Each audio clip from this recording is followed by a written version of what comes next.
and everything changes. The world changes and nothing else really matters. Hi guys and ladies, my name is Monique Wantland.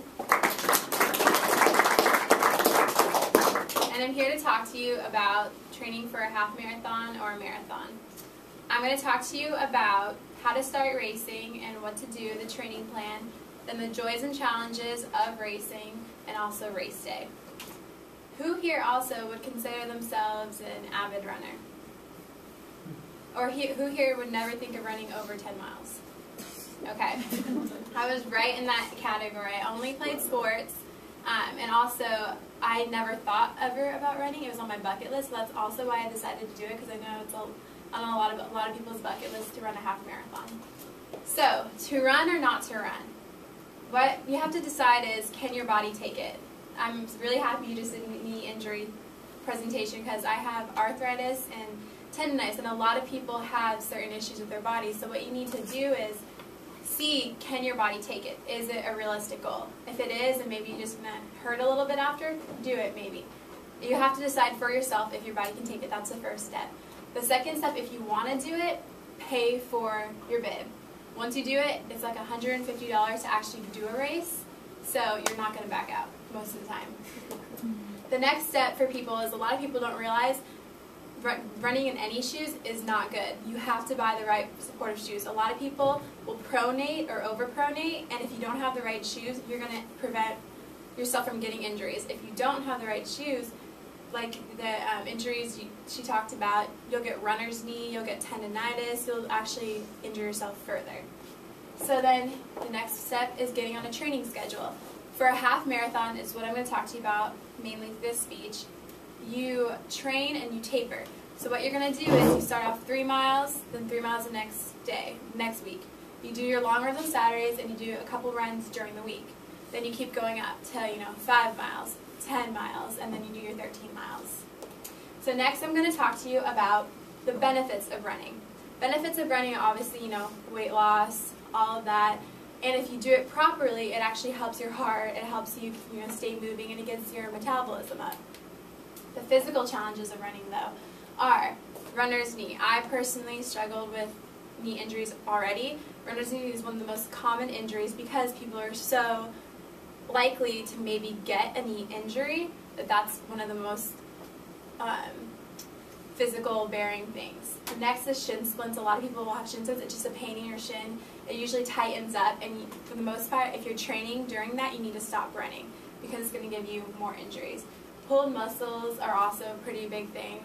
And can you really eat all of that? A big issue with runners is they think because they're burning off so many calories, when you run 10 miles and you run approximately about a 10-minute mile, you burn off about 1,000 calories.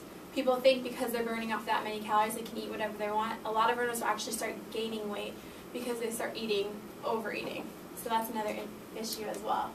But the prevention is you stretch. You stretch, stretch, stretch. That is one of the best prevention for runners of getting injuries you can possibly do.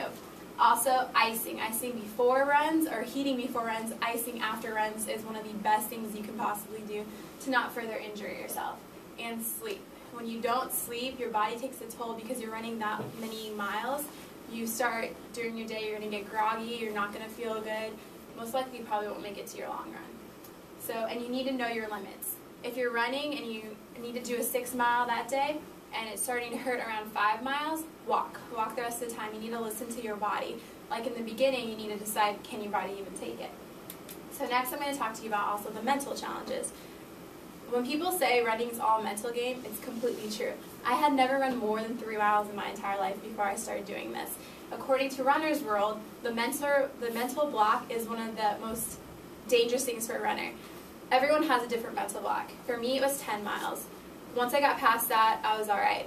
But for a lot of people, it's just they're in their head. So you just got to keep telling yourself, I'm going to do it. And also, ActiveRunner.com said that making goals for yourself is one of the best ways to keep on track.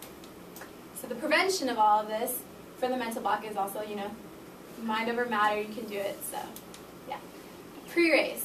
So once you start training, we talked about what you need to do before you start running. We talked about the prevention, the joys and challenges of training, and now it's also pre-race, day before the race.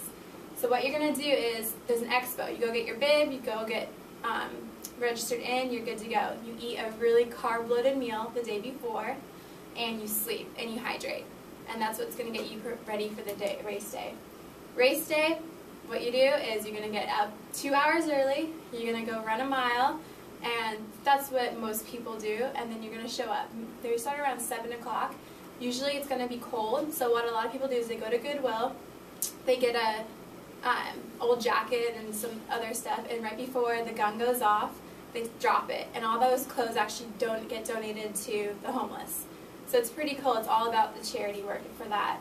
So race day, you got to keep telling yourself what you did for training. Remember, it's all mental for the most part. So get over the mental block, and when the gun goes off, will you be ready? So I talked to you guys about what to do to prepare to run, what the joys and challenges are going to be while you run, and also what to do on race day. I hope you guys learned a lot about running, and hope that if you decide to do it, you take all the information in, and if you don't, it's not a big deal. There's other goals.